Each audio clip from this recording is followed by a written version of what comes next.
Thank you, and good morning. Well, I'm very honored and I'm very overwhelmed by the kindness that you extended to me. I was listening to all the presentations. Criticism is part of my life, anybody's life, I guess, but I get a little bit extra than everybody else. Many ways. And I have to live with it because I have chosen that. Like one of the major criticism that I had back in the early days of Grameen Bank, why do I lend money to women? So this was a kind of attack, a combined attack of men. They didn't like it.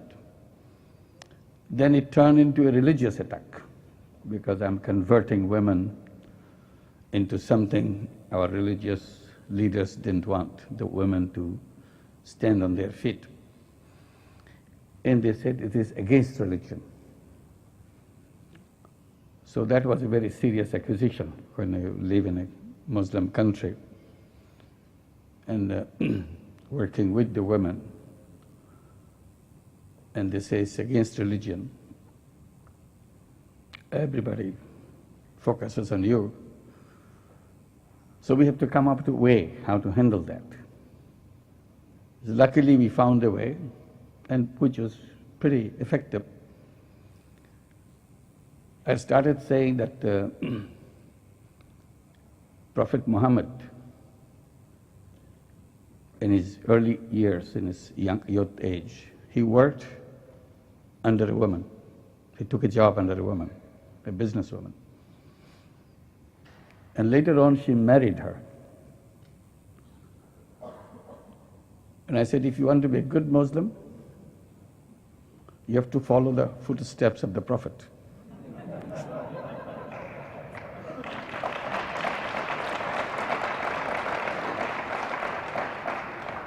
First, you have to work under a woman. That's what the Prophet did. Then you have to marry a businesswoman.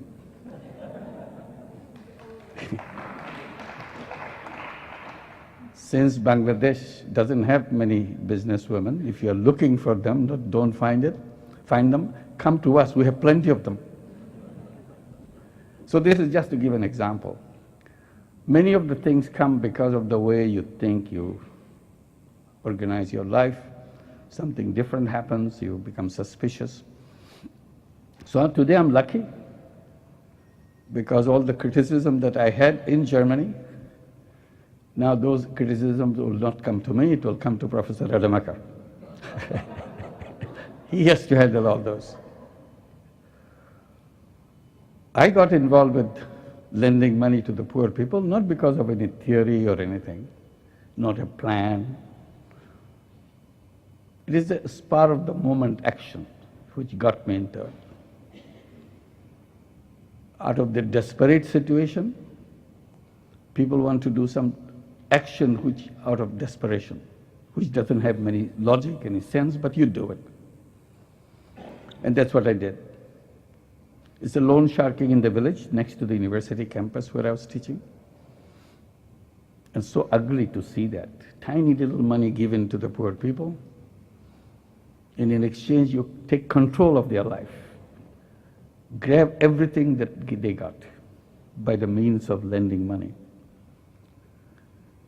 And you become a witness to it. Every day you go there, see that every new cases come to you. You feel very frustrated that it goes on.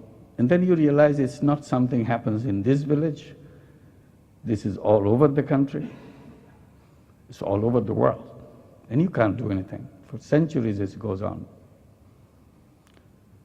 And suddenly it came to my mind, I can do something. Why don't I lend the money myself? If I lend the money, they will come to me. They don't have to go to loan sharks. So they will be free. As soon as that thought came, I started doing that. I took money from my pocket and started lending money. And people liked that. They started coming in numbers to get more money from me. I liked it because I thought this is useful to them. They are happy. So I gave more money, as much as the money I had. But in a couple of months, I ran out of my money. So I thought, what do I do now? I thought banks should do that. There's a first thought came that banks should do that. I go to the bank, and the rest is history. They opposed it, said they are not creditworthy, and so on. Finally, I offered myself as a guarantor. I said, I'll sign all the papers, you give the money, and I take the risk. If they don't pay back, I pay back. That was in 1976. That's how it all began. But the bank became very reluctant since it becomes bigger and bigger. They thought all this money will go down the drain. It will never come back. So I thought, now that I know that people do pay back, every penny is being paid back, why don't I create a bank? In 1983, we created the bank called Grameen Bank. And then it expanded and expanded. We are very happy now that we have a bank at our hand. I'll just mention a few things about the bank so that people who accuse the bank or the microcredit can understand what we do. Bank is owned by the borrowers. There are 8.5 million borrowers in Grameen Bank today, and they are the owners of the bank. Bank makes profit, profit goes back to the borrowers as a dividend because they are the owners of the bank. So there's no way somebody is taking away their money. So it's not the kind of corporate situation where there's one group of shareholders, another group of customers. It's not like that. And we started out with $27, if you recall our history. Today, after 38 years, we lend out over $1.5 billion a year. And none of this money comes from outside. That's another beauty of the bank. The bank is self-supporting. We take the deposits and lend the money. So it's not taking away anybody's money, it's a donor money or something. We are not in competition with anybody else. We get plenty of money. Sometimes bank's problem is where to put this money, rather than bank's problem is how to find money. We never had a problem of how to find money. But we also encourage the borrowers to save in the bank. Every week, every borrower has to save something in the bank. And the varieties of deposit schemes for them, exciting schemes, packages. So this little money grows. And it used to be substantial amount of loan that we give out came from their own deposits. That's our traditional way that we looked at it. But this year something very interesting happened. But the middle of this year, we have a situation where borrowers have more in deposits than the loan that we give out. We give out $1.5 billion. They have $1.6 billion in the bank. And it's growing. So still we use the same language and our staff use the same language, how many borrowers, etc. So I raised the question, do you still call them borrowers? Because they lent you more money than you lent them. So they are the net lenders to the bank. So see how table has changed again? So when people look at Grameen Bank, it's not something that they're looking for money to bring it to the poor people. It's their own money. So the reason I'm saying that if people keep criticizing us, what we do, it doesn't really rub onto our skin. Because we do our own thing, we don't bother anybody, it's our money, we do it in no way. But people want to imitate what Grameen Bank does. They get very embarrassed when the attack comes. I try to tell them that, look, You copy, you imitate part of Grameen Bank. You're not taking the whole Grameen Bank. That's the problem. Ownership issue never was an issue in the rest of the microcredit world.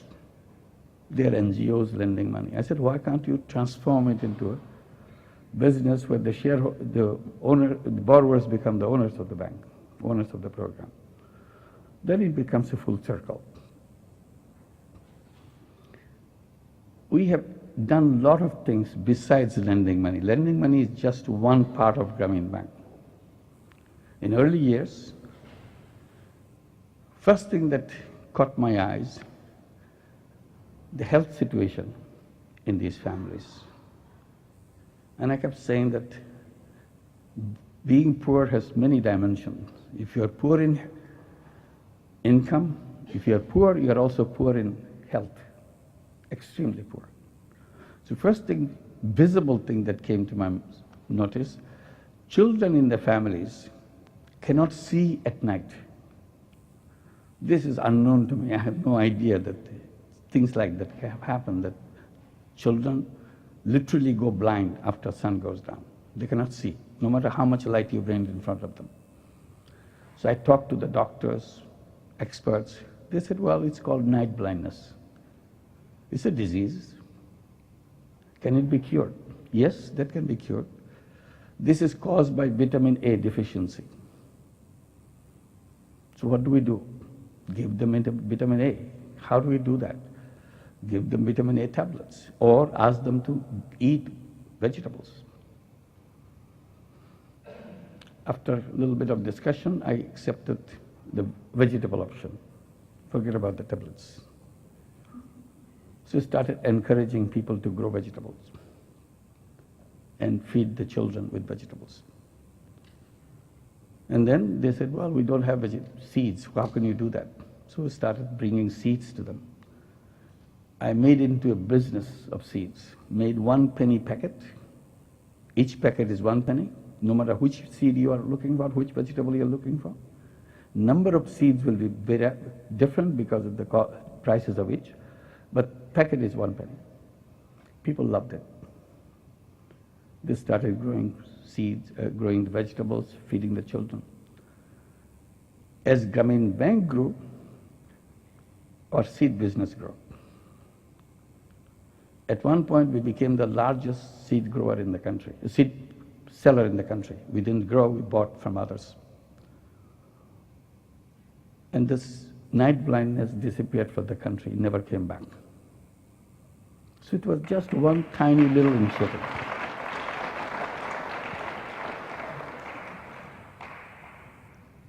And then we saw the sanitation situation. People have no sanitary habits at all. They're going out everywhere in the country. And it's a part of the culture.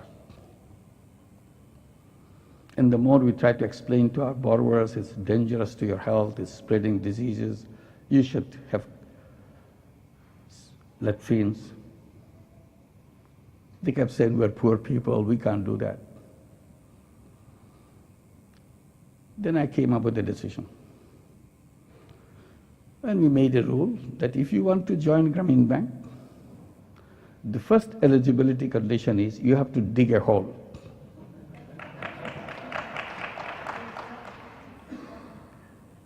And at first, there was clamor of opposition. Why you do that? What that has got to do with your money? I said, a lot of things have to do with your money. So, but if you don't like it, okay, we understand. Send somebody who likes it. We want to do business with them. So the need for money was so much. Sooner or later, this grumbling, they started doing that, digging up the hole and using it. But after the first phase is over, people got used to it. The new people didn't even ask that question, because already when they say, how do we go to Grameen Bank to take money? The neighbors will say, oh, go and dig a hole first. Otherwise, they won't talk to you. So it became a very standard thing. We don't have to explain anything to anybody. The borrowers themselves kept on explaining that this is the rule. You don't ask questions. They don't understand those things. You have to dig a hole and use it. They will come in and inspect it. And then we introduced sanitary latrine loan for water-sealed latrine. We created a company to produce those sanitary latrines right near the village, right in the village, so that we give the loan from the bank, they go and buy the sanitary latrine and install it. So as a result, we have 8.5 million borrowers, 8.5 million families, and we have 8.5 million sanitary latrines. It's guaranteed because you cannot escape that. This is part of the rule.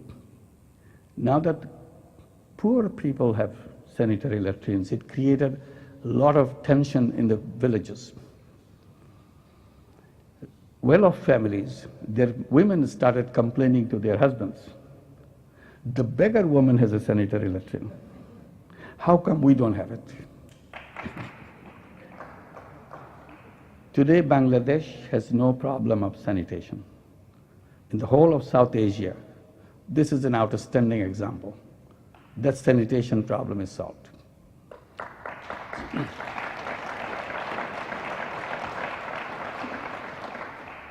Then still there are so many other diseases, so many other health problems. So we came out with a kind of bold things. Why don't we introduce health insurance program? We calculated, tried to find out how much it will cost, what we want to do. So we introduced our health insurance in about 50 of our branches as a kind of experiment.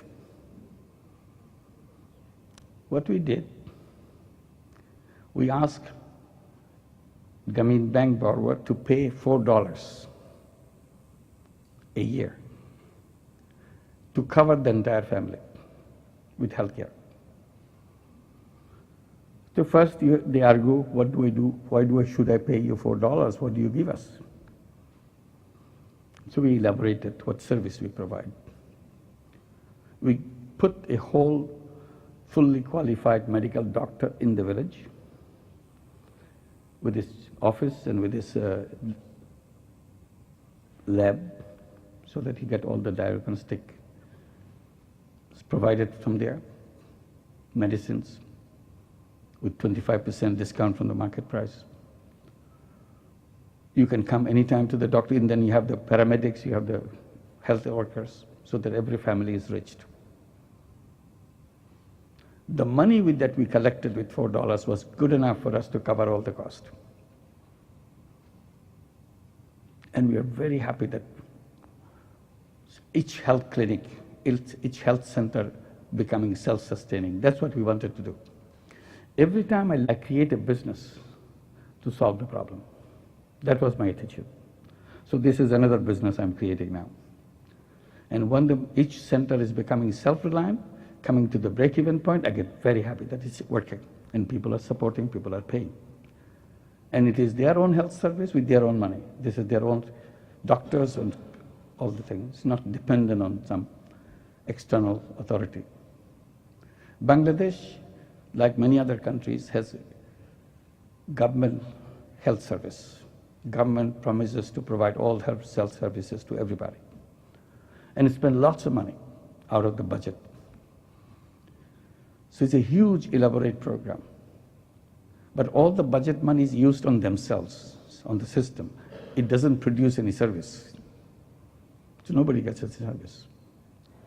So let's not wait for when that government service will come. In the meantime, let's move on, do something of our own initiative. If someday when the government service comes, we can fold down our thing if their service is better than ours. But after about 10 years, we started having problem with that healthcare service, because we cannot keep the doctors in the village. They started disappearing from the village. Everybody is attracted to go to the city, particularly capital city. And government assures all doctors to give them government job. Government job in Bangladesh is very interesting for the doctors. You get the job, you get the salary, good salary, you keep on getting your promotions, trainings, international visits, everything. But you don't do the job. You don't go to the health clinics. Health clinic is somewhere in the village, you live in this capital city. At the end of the month, you go and pick up your salary check, that's all. So all the doctors are attracted to get the government service. After you get the government service, you are on a permanent pension. You do whatever you want to do, your private practice and so on. So this is something.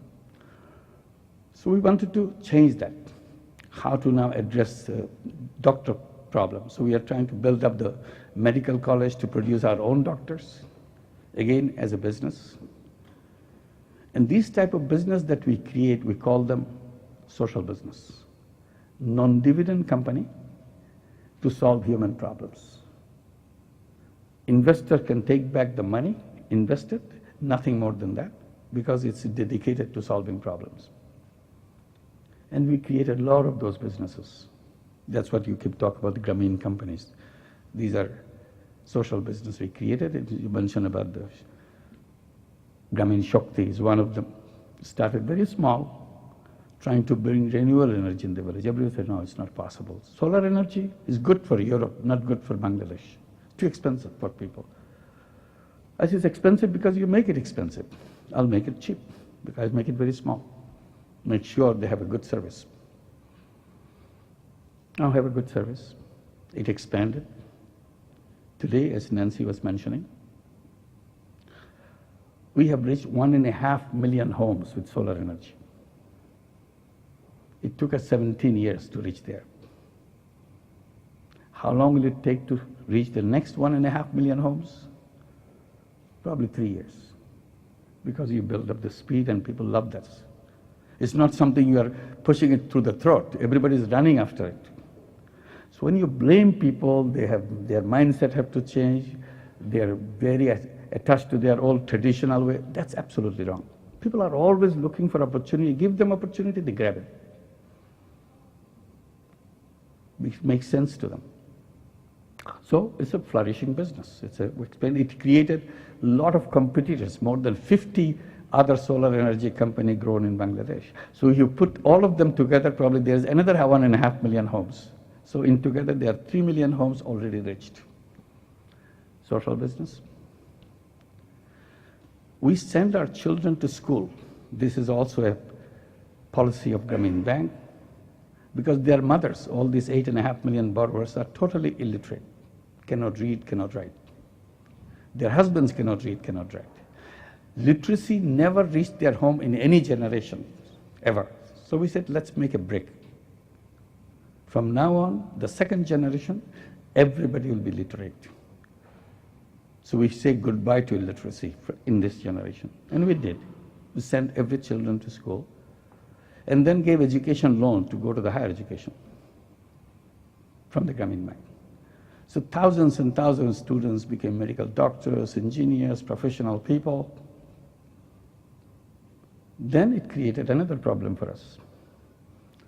These kids, first round of graduates who are coming out, started complaining to us, why did you send us to school? And they send us to universities. Why? There is no job in the country. We are useless people. Nobody wants to even talk to us when we talk about getting a job. Getting a job, first of all, there's not many jobs in Bangladesh. And getting a job has become traditionally something which favors the well-off people. Because if you are a powerful people, you pick up the phone for your relatives, your friends, children, to make a phone call so that you get a job. Or you bribe. That's a very traditional thing. Even a government job, you have to pay lots of bribe to get the job. When you get a job with lots of bribe, you know what you do. You want to make more money because you invest a lot of money. So bribery becomes a part of the corruption, becomes part of the whole system. And young people from Grameen Bank families don't have that kind of money to bribe. It needs a lot of bribe. No powerful people to make phone calls, so they don't get jobs. In the beginning, I didn't have any answer for this criticism that they make. Then I turned around. The moment anybody will say, what good is the education, don't have a job, I ask, who said you have to have a job? Very innocently. The guy gets very puzzled. What does it mean? So did your teacher tell you that you have to have a job? Did you study in your books that you have to have a job? They can answer that question. So we meet in groups, raise the same question. Then I tell them, look, job is an old-fashioned idea. Those days are gone. People did it in a very stupid way, they thought about it. But today we are smart people. You repeat to yourself, and every day you do that and believe in it. Tell yourself that I'm not a job seeker, I'm a job creator. And go and create jobs. They get very puzzled. I'm looking for a job, the guy says you've got to become a job creator. He's making a joke of us. I said, if you're frustrated about it, you don't know what to do about it, look at your mother. She was scared to death when the first time she was taking this $30, $35 loan. She was shaking.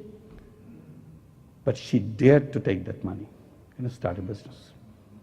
Either raising chickens, selling eggs, or raising vegetables, she did that.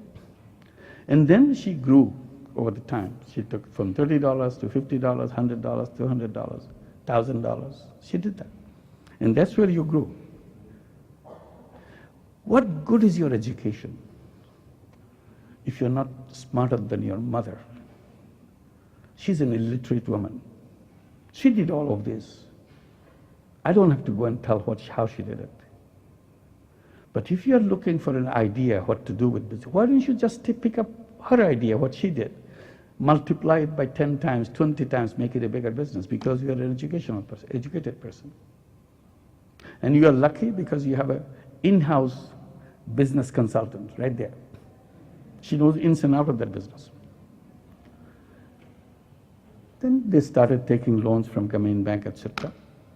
What we did, now we created a fund called Social Business Fund, telling all the young people in Bangladesh, but particularly Grameen Bank borrowers' children, come up with a business idea.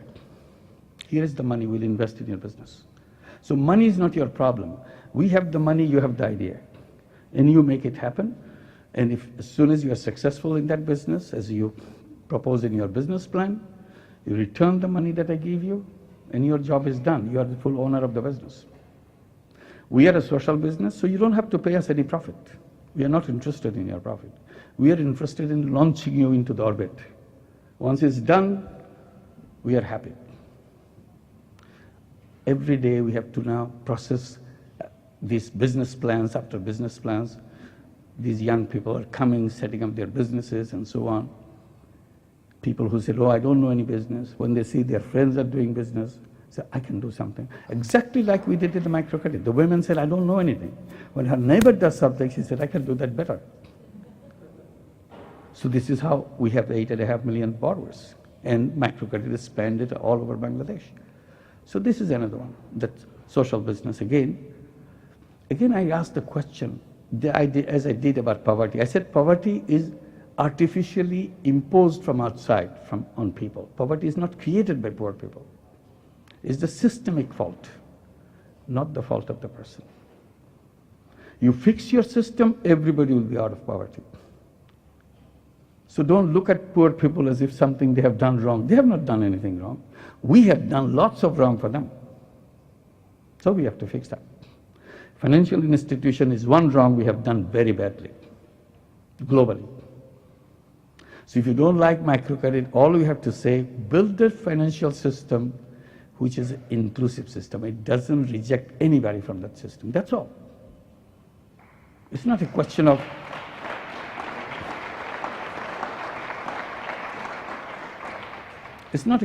just debating.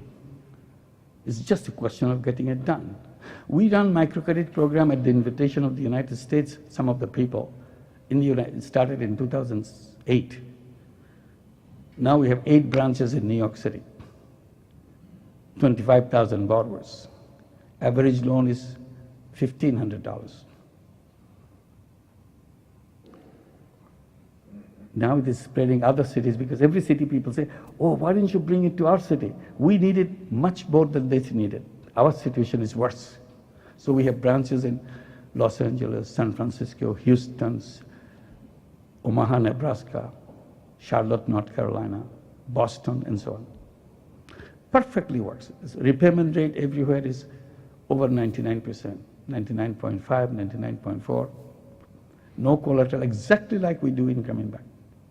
Simultaneously in the same city, in the same neighborhood, payday lenders are flourishing. And it flourishes everywhere, in every city in the world. What do? Their interest rate is 500%, 1,000%, 2,000%, and goes on. Banks don't have anything to do about it. So I said, let's do it. At least show that it can be done. And it's done very well. So that's the challenge of my first. About the unemployment issue, I said there's no reason why a young person should remain idle, workless, jobless. Why is he jobless?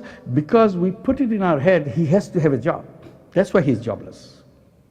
Who put this in our mind, in our head, that he has to have a job? Are human beings born to seek a job? Is this what the destiny of a human being? No, that's not a human being is. Human being is a go-getter. Human being is a problem solver. Human being is packed with unlimited creative capacity. That's what a human being is. Doesn't matter whether that human being is born in a remote village in Bangladesh or a beautiful city in Germany. It doesn't matter. He and she is packed with unlimited creative capacity. But the society ruined it all. Didn't give a chance to unleash that capacity. And one of the way we destroyed that capacity, by telling him and telling her, work hard, get a good degree, and get a good job. Starting a job, you start very small at the very bottom, no matter where job you are looking for. You are ready to do big things. Now you are put into a little slot. Rest of your life you'll be working in that slot to move into nearest upper slot and the nearest upper slot. At the end of your life, probably you'll be, hopefully some of them will be going to the top. Not everybody. That's not human destiny to me. So it's a systemic fault again. We build the job orientation. One is a profit orientation, another is job orientation. Profit orientation is also wrong. In the process, we created an economic system which made us into profit seekers. So we're chasing money all the time. We have no other objective, chase money. So we're seeking money, we're chasing money. Money has become a passion, money has become an addiction. And I keep saying that to me, it doesn't make sense. Because human beings are not one-dimensional beings. Today, the world has created us into one-dimensional being. You put a large human being, put in a little role of money-seeking. I said money-seeking is a part of human being, not the whole of human being.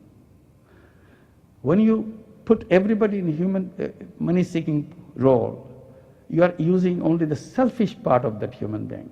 With money-seeking, what you call self-interest. Business is run on self-interest, meaning selfishness. Because you want to have as much as you can. And you concentrate on that. You forget that you have other dimensions in your life. Human beings are multidimensional. I said, why don't you use your selfless part of yourself? Economists will not allow you to do that. They will say, if you want to be selfless, go and become a philanthropist, give away your money. I said, yes, I want to give away my money. I also use my money in the business world using my selflessness. Meaning that I will create a business out of selfless motive to do things for others, not for myself. And that's what we did, and we called it social business. That business is dedicated to solving other people's problems and global problem. And it gets done because you have a beautiful business model out of it, and money comes back. In charity, money goes out, does a beautiful work, but it doesn't come back. If you can somehow put it in a business model, social business model, money goes out, does the work, and comes back. So it becomes very powerful. You have endless use of your money. That's the idea of social business. So we are saying we can use this power, selflessness power. And they say, no, no, no. Money is the incentive in the world. If you take away profit motive, the whole thing will collapse.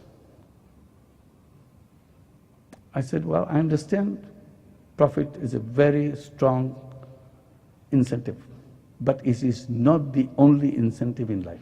That's my position.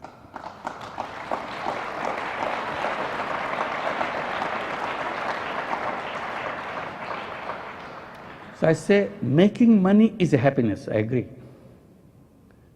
But making other people happy is a super happiness.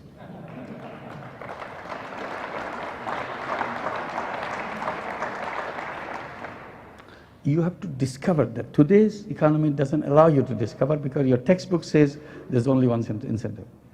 So we have to change the textbooks. We change the design of the economic system where it will be allowed to say that there are two kinds of business. Business to make money and business to solve problems. If you bring your creative power to solve the problem, all of a sudden you see enormous opportunity to address all these issues. I was talking about the healthcare in Bangladesh, and one issue that we had to struggle a lot, maternal death. Out of all 8 MDG, Millennium Development Goals, Bangladesh has done very well on 6 of them. We have actually reached the Millennium Goal number 1, reducing poverty by half by 2015. We actually did last year. We already have reached that goal of reducing poverty in Bangladesh by half, 2.5 years before actually terminal date. So we had done pretty good. But we have not done well on the maternal death. On the child death, we have done well. We have come to the goal. So we are desperately looking how to find ways to save mothers from death during childbirth. We came up many different ways out of our clinic, our healthcare. So we want to employ the technology, to bring technology into healthcare. And I believe today the technology that's available, if we can redesign our mindset to operate our mind into selfless way, all of a sudden we find all the answers to the healthcare. We can bring healthcare to every single person everywhere they live in almost costless way. And we started doing some of these work, using mobile phone, using tablets and so on. We have a joint venture with Intel Corporation. And we give them the challenge to address this issue of mother care. Come up with lots of discussion, come up with many suggestions. So now they finally want one interim solution they have now for us. They've created a bracelet or a handband, highly technologically rich handband. But it looks like a beautiful ornament to a girl. A mother wears the ornament. Actually, that's a powerful technology. What it does, it monitors the pregnant woman's health condition every time, all the time, and passes on to the doctors. And it has 182 voice messages built into it. It says, this is your 10th week pregnancy. You will be experiencing this type of thing. If you have this kind of thing, then you should contact us. You push this button and we'll be at your door. We'll be taking care of you. So this is all here. So the body of the person, the pregnant mother, is monitored by something very unobtrusive, but very high technology. Somebody is watching to doing that. And last meeting I had, I was saying that it's great, let's experiment with it, but I would like to extend it to the newborn child. You design something for the newborn child too, connecting the newborn child with the mother and the doctors, so that it's a loop, complete loop, so that everything, so the child has a healthy world, and also mother has a healthy life and for her. So technology can do anything. Today it's possible to monitor your health with your mobile phone. And I say we should be having, every morning I wake up, I open my mobile phone, I get a health warning. You should take a walk today because you have not been walking for several days. and it is creating these problems for you because it's monitoring my health. So prevention would be the key of the healthcare. Not after you get sick and you run after the doctor, it's too late for anybody to do anything, or you could go through a lot of big problems. But if you monitor your body every day, it becomes very simple. So to conclude what I'm saying, we can redesign the world in a way we include everybody. Today, it's only for the top people. Nothing exists for the bottom people. And we have a mechanism in the whole economic system which is a kind of gravity which pulls everything up in the top. It's a pulling power. So bottom become empty, top become extremely juicy. That's what's called income disparity. 15 people in the world today, sorry, not 50, 85 people in the world today has more wealth than the bottom half of the entire population. And it will get worse. So we have to redesign. Not only you have the pull power, if you create the social business, you will have to again pull from the bottom so that you bring things to the people which you never did before. And that's our challenge, all of us. Thank you very much.